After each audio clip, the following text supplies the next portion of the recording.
Hello guys, तो कैसे हो आप लोग। मैं हूं तुम्हारा मिराज भाई। तो आज तुम्हारा chapter number 3 pair of linear equation in two variable होने वाला है। ठीक है, इससे पहले मैंने पोलिनोमियल का जो भी कॉन्सेप्ट था वो मैं करवा दिया हूँ। प्लेलिस्ट का जो लिंक है वो मैं डिस्क्रिप्शन में दे दूंगा, जाकर देखना। ठीक है, देखो ये तुम्हारा लेक्चर नंबर 1 है, बोले तो आज ही स्टार्ट हुआ है। तो याद रखना, सभी लेक्चर एक सीरीज में आएंगे। तुम क्या करना, सभी लेक्चर को 1 बाय 1 देखोगे, तुम्हारा कॉन्सेप्ट ज्यादा क्लियर होगा। ठीक है, तो आज तुम्हारा इंट्रोडक्शन पार्ट है। मैं ये बताऊंगा कि इस चैप्टर में तुम्हें कौन कौन सा टॉपिक कवर करना है। चलो देखते हैं कौन कौन सा टॉपिक पहले तुम्हें कवर करना है। पहले क्या कवर करना होगा, linear equation in one variable. ठीक है, इसका थोड़ा ही पार्ट में कवर करूंगा, ओनली जनरल फॉर्म। उसके बाद तुम्हें क्या कवर करना होगा बताओ, linear equation in two variable. ठीक है, इसका भी थोड़ा ही पार्ट, बोले तो ओनली जनरल फॉर्म। ठीक है, उसके बाद मैं क्या कवर करूंगा, pair of linear equation in two variable. ठीक है, इसे मैं डेप्थ में कवर करूंगा। क्यों? क्योंकि पूरा चैप्टर इसी पे बेस्ड है। ठीक है, तो चलो देखते हैं pair of linear equation in two variable में कौन कौन सा टॉपिक तुम्हें कवर करना है। तो इसमें तुम्हें पहला टॉपिक क्या होता है, सॉल्यूशन फाइंड करना है। ठीक है, तो सॉल्यूशन कैसे फाइंड करते हैं, सॉल्यूशन के दो दो मेथड होते हैं। पहला ग्राफिकल मेथड, दूसरा अलजेब्रिक मेथड। ठीक है, तो अलजेब्रिक मेथड में तीन मेथड है। तुम्हारा कौन सा मेथड है, सब्स्टिट्यूशन मेथड। उसके बाद तुम्हें क्या कवर करना होगा, एलिमिनेशन मेथड। मैं बेसिक से एडवांस तक करवाऊंगा ताकि तुम्हारा सारा कॉन्सेप्ट क्लियर हो जाए और तुम कोई भी क्वेश्चन को आसानी से सॉल्व कर सको। ठीक है, उसके बाद तुम्हारा आता है क्रॉस मल्टीप्लीकेशन मेथड। याद रखना, क्रॉस मल्टीप्लीकेशन मेथड को सीबीएसई ने हटा दिया है। तो हम लोग क्या करेंगे, इसका जो बेसिक है वो कवर कर लेंगे, कुछ क्वेश्चन करवा देंगे। ठीक है, क्योंकि इस पे क्वेश्चन आने के चांसेस बहुत ही कम है, ना के बराबर है। ठीक है, उसके बाद तुम्हारा जो भी वर्ड प्रॉब्लम होगा वो मैं करवा दूंगा।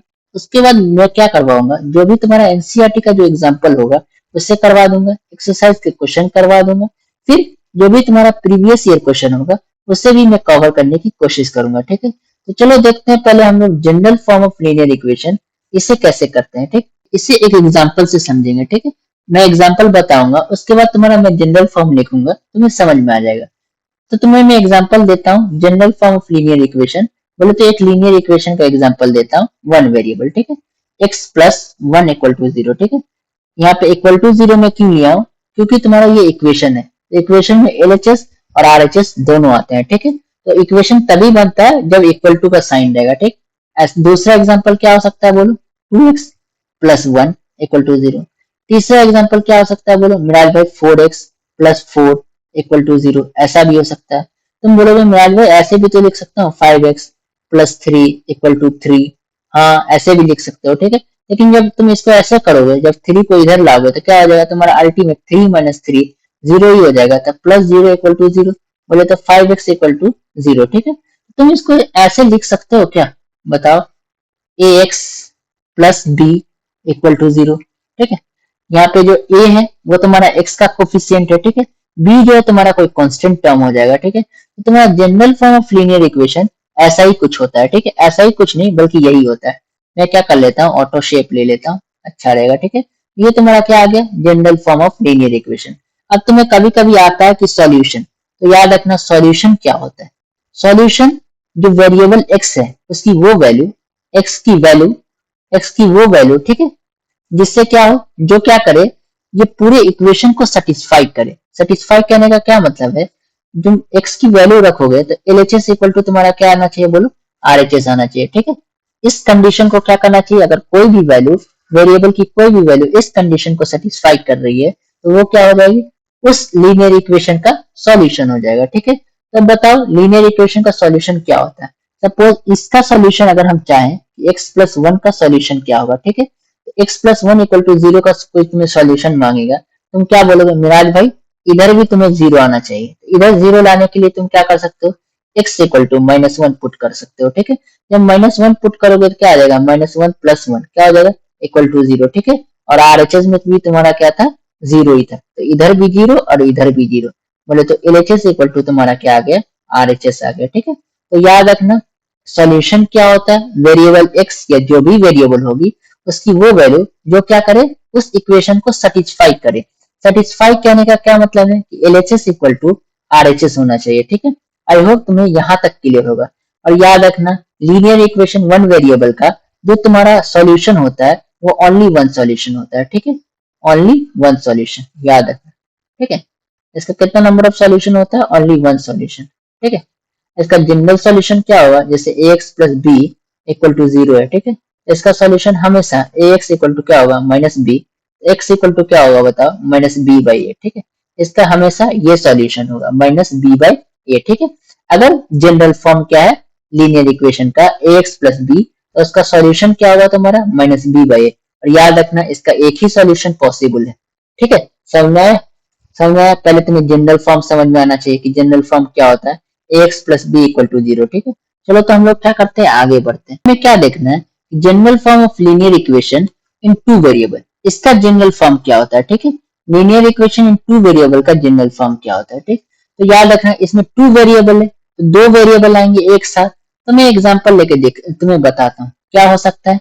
x plus Y plus one equal to 0। ठीक है, ऐसा हो सकता है। तुम बोलोगे मिराज भाई ये भी तो हो सकता है, 2x plus 3y plus 9 equal to 0। हाँ, ये भी हो सकता है। ठीक है, इसमें दो वेरिएबल है, क्योंकि यहाँ पे टू वेरिएबल की बातें हो रही है, तो में दो वेरिएबल आएंगे। जैसे यहाँ पे x आया, तुम्हारा y आया। ठीक है, तुम्हारा इसका जनरल फॉर्म कैसा हो सकता है? x रहेंगे, ठीक है, प्लस y रहेंगे, ठीक है, प्लस कुछ कांस्टेंट रहेगा। जो तुम्हारा जो कांस्टेंट है उसको c से डिनोट कर लो। ठीक है, अब यहाँ पे कुछ इसकी क्या हो सकती है, इसका जो तुम्हारा क्या हो सकता है, इसको क्या बोलते हैं? कोफिशिएंट। तो x का कोफिशिएंट क्या हो सकता है? a हो सकता है। ठीक है, और y का कोफिशिएंट क्या हो सकता है? b हो सकता है। ठीक है, तो ax plus B Y plus C equal to 0, यही तुम्हारा क्या हो गया? General form of linear equation in two variable. ठीक है, आई होप यहाँ तक बातें क्लियर हो गई। ठीक है, अब तुम बोलोगे मुराद भाई इसके कितने सॉल्यूशन होते हैं? ठीक है, तो याद रखना general form of linear equation in two variable के इनफाइनाइट मेनी सॉल्यूशन होते हैं। ठीक है, तुम्हें पता होना चाहिए, मैं बताया सॉल्यूशन क्या होता है, वेरिएबल x या y की वो वैल्यू जो क्या कर दे, पूरे इक्वेशन को सेटिस्फाई करे। बोले तो LHS इक्वल टू RHS होना चाहिए। ठीक है, मैं पहला वाला इक्वेशन लेता हूँ, x plus Y plus one equal to 0। ठीक है, अब तुम्हें मैं इसमें फाइंड करके बताता हूँ इसका जो नंबर ऑफ सॉल्यूशन क्या होगा। ठीक है, अब मान लो सपोज तुम x इक्वल टू 0 ले लिए। ठीक है, तुम x इक्वल टू 0 ले लिए, तो y क्या होना चाहिए बताओ? 1 इक्वल टू 0। तो y की वैल्यू तुम अगर माइनस वन ले लोगे, तुम्हारा ये जो पूरा कंडीशन है वो सेटिस्फाई हो जाएगा। तो y की x इक्वल टू 0 पे y की वैल्यू क्या आती है बताओ? Minus one. तुमको मैं दिखाता हूँ, x यहाँ पे 0 रख के देखो क्या आ जाएगा? 0। y की वैल्यू माइनस वन रख के देखो तो माइनस वन। वन की वैल्यू वन रख के देखो क्या हो जाएगा बताओ? ये 0 हो जाएगा। RHS में तुम्हारा क्या? 0, माइनस वन प्लस वन 0। ठीक है, और इधर पहले से 0, LHS इक्वल टू RHS हो गया। ठीक है, अब तुम x इक्वल टू वन रख के देखो। ठीक है, जब x इक्वल टू वन रखोगे तो तुम्हारा y की वैल्यू क्या आ जाएगी बताओ? मैं बताता हूँ। जब x की वैल्यू वन रखोगे, y हो जाएगा प्लस वन हो जाएगा इक्वल टू 0 हो जाएगा। वन वन क्या होता है? 2 होता है, तो y की वैल्यू माइनस टू होगी। ठीक है, जब x की वैल्यू वन रखोगे तो y की वैल्यू क्या आएगी बताओ? माइनस टू आएगी। वैसे ही x की वैल्यू जब थ्री रखोगे, जब x की वैल्यू क्या करो, जब x की वैल्यू थ्री रखोगे तो y की वैल्यू क्या आएगी बताओ? x की वैल्यू थ्री रखो तो यहाँ पे थ्री रखो, क्या आ जाएगा? Three plus Y plus one. ठीक है, इक्वल टू 0। तो y की वैल्यू क्या आने वाली है बताओ? थ्री प्लस वन फोर होती है, तो माइनस फोर हो जाएगा। ठीक है, तो y की वैल्यू क्या आने वाली है बताओ? माइनस फोर आने वाली है। आई होप तुम यहाँ से समझ पा रहे होगे कि तुम्हारी x और y की वैल्यू बहुत सारी आ सकती है। तो इसमें नंबर ऑफ सोल्यूशन कितने होते हैं? नंबर ऑफ सोल्यूशन तो बोलो इनफाइनाइट हो जाएंगे। ठीक है, इसके कितने नंबर ऑफ सोल्यूशन हो जाएंगे? इनफाइनाइट हो जाएंगे। तो अगर तुम्हें कोई बोले कि linear equation in two variable, ठीक है, linear equation in two variable के नंबर ऑफ सोल्यूशन कितने होते हैं, तुम क्या बोल सकते हो? इनफाइनाइट होते हैं। ठीक, समझ में आ रहा है? हाँ मिराज भाई समझ में आ रहा है। ठीक है, लेकिन हमें क्या पढ़ना है? Linear equation in two variable नहीं पढ़ना है, बल्कि pair of linear equation in two variable पढ़ना है। ठीक है, जो कि मैं नेक्स्ट लेक्चर में बताऊंगा। और उसमें तीन तीन कंडीशन होते हैं, तुम्हारा सॉल्यूशन आएगा, नो सॉल्यूशन आएगा, इनफाइनाइट मेनी सॉल्यूशन आएगा, ये सारे कंडीशन आते हैं। ठीक है, तो वो कैसे होते हैं, कंसिस्टेंट सॉल्यूशन, इनकंसिस्टेंट सॉल्यूशन, ये सारी बातें वो मैं कल बताऊंगा। ठीक है, चलो तो तुम्हें अच्छा लगा हो तो क्या कर देना? लाइक कर देना। ठीक है, और सब्सक्राइब भी कर देना, दोस्तों के साथ शेयर भी कर देना। ठीक, all the best, love you, bye.